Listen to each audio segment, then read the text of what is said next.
Hey everyone, welcome to This Explainer. I am so incredibly thrilled to have you here today.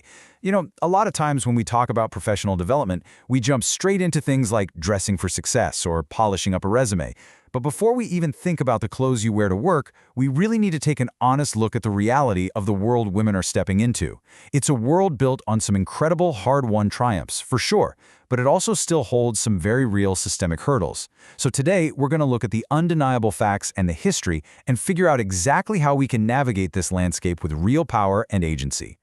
Here's a quick look at our roadmap for today. We'll be covering 1. A legacy of ingenuity, 2. Women who built the world, 3. The modern workplace reality, 4. When design ignores women, and lastly, 5. Safety, health, and solidarity. All right, let's dive right in. Section 1. A legacy of ingenuity. I actually want to start with a story about hosiery. I know, it sounds a little random, right? But it's actually the perfect historical anchor. For a long time, professional dress for women practically mandated wearing stockings. The absolute best ones were silk, and then in 1939, DuPont introduced nylon, which was just a massive sensation. But then World War II broke out.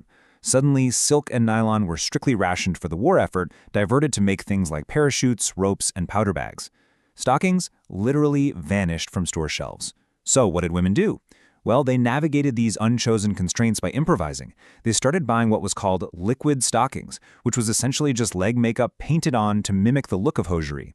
They would literally draw a fake seam down the back of their legs using an eyebrow pencil.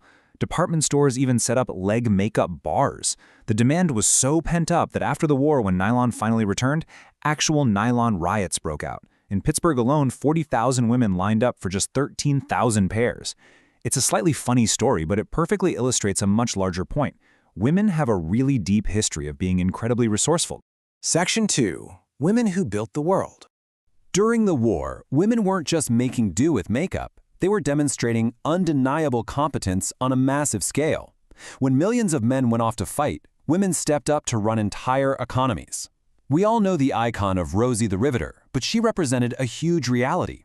Women poured into factories, mastering welding, riveting, and machining almost overnight to build the ships, tanks, and airplanes that won the war. And the triumphs didn't stop at the factory line. Look at this. We had the Soviet 588th Night Bomber Regiment, known terrifyingly to the Germans as the Night Witches. These women flew these flimsy wooden biplanes on over 24,000 night raids, actually cutting their engines so they could glide silently over their targets. Incredible. Then you have the pioneers who essentially laid the very foundation for computer science.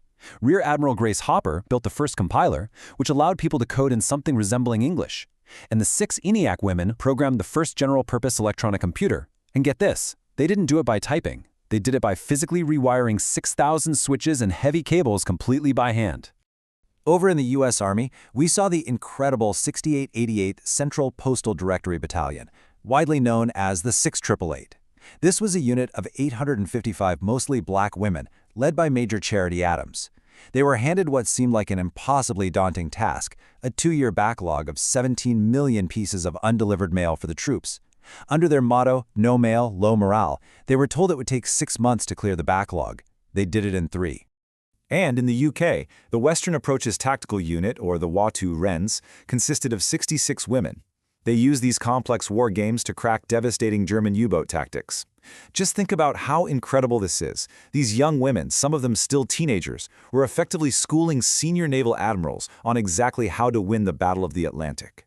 Fast forward just a bit to Margaret Hamilton. She literally coined the term software engineering specifically to force people to take her discipline seriously.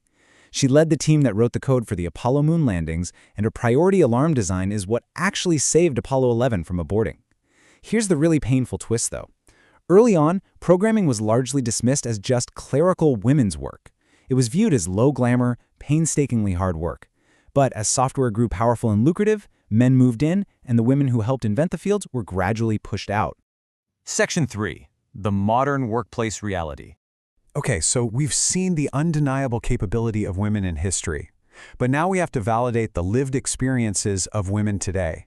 We're going to use clean, hard data to look at the systemic hurdles that still exist, so you know exactly what you're navigating out there. Let's start with the wage gap. For every dollar a white man earns, white women make around 77 cents. Black women make roughly 65 cents, and Latina women, about 56 cents. And we really need to explicitly debunk that tired excuse that women just don't ask for raises. Research shows women actually ask about as often as men do, they just don't get the same yes. In fact, when women do negotiate, they frequently face a backlash and are penalized for the exact same assertiveness that gets rewarded in their male colleagues. Now, you've likely heard of the glass ceiling, right? That invisible barrier keeping women from rising past a certain level.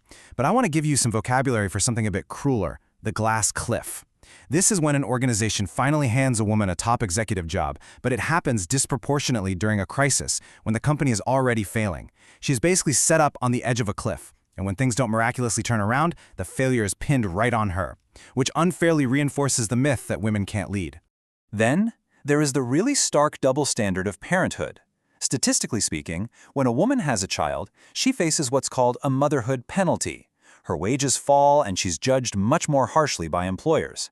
But when a man has a child, he often receives a fatherhood bonus. His wages actually rise because employers view fatherhood as a sign of stability. It is the exact same life event, resulting in completely opposite professional and financial effects, based purely on gender. Section 4. When design ignores women. Let's shift gears from financial hazards to physical ones, because a lot of dangers in the workplace don't actually come from malice. They come from design. For decades, equipment, safety standards, and tools have simply defaulted to the measurements and biomechanics of the average male body.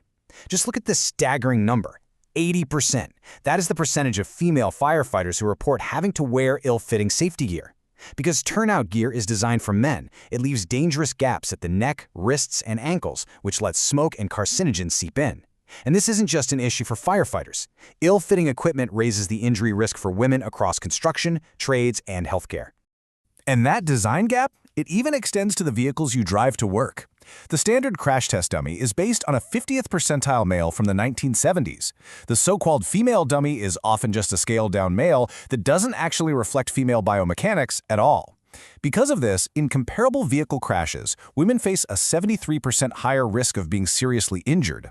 The world is quite literally not built for her body.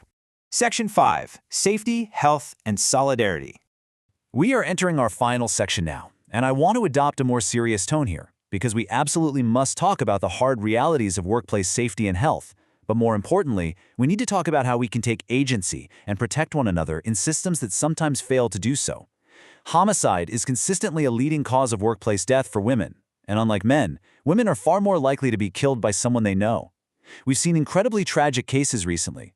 A young female welder in the Midwest, isolated at a heavily male trade, killed at her workstation. Or a teenage retail worker who explicitly reported a coworker for harassment, asked to be separated, was scheduled with him anyway, and lost her life in the break room. These are profound systemic failures. Management must protect isolated workers, and systems absolutely have to change to take women's safety seriously the very first time they speak up. We see very similar blind spots in medicine. For decades, women were completely excluded from clinical drug trials. This meant medications were calibrated solely for men. Did you know that in 2013, the FDA actually had to cut the recommended dose of Ambien in half for women because it lingered in their systems and severely impaired their driving the next day? Furthermore, women are 50% more likely to be misdiagnosed during a heart attack because they often present with atypical symptoms like jaw pain or beep exhaustion, rather than the classic clutching of the chest. You absolutely must fiercely advocate for your own health. And speaking of heart attacks, women are significantly less likely to receive bystander CPR, largely due to a hesitation from the public to touch or expose a woman's chest. We have to push past this. If someone goes into cardiac arrest, here is what you do. Call 911. Push hard and fast in the center of the chest, about 2 inches deep, 100 to 120 beats a minute. And use an AED immediately as soon as one is available. And listen to me on this. Effective compressions can crack ribs. That is normal. And cracking a rib is always, always better than death. Do not hesitate. So what is our strongest tool against all of these hurdles? The wage gaps, the design flaws, the safety risks? It is solidarity through bystander intervention. That means recognizing a potentially harmful situation and choosing to respond in a way that positively influences the outcome. It's choosing to speak up when a female coworker is being talked over in a meeting. It's walking a colleague to her car if she feels unsafe. It's advocating for properly fitting safety gear for everyone on your crew.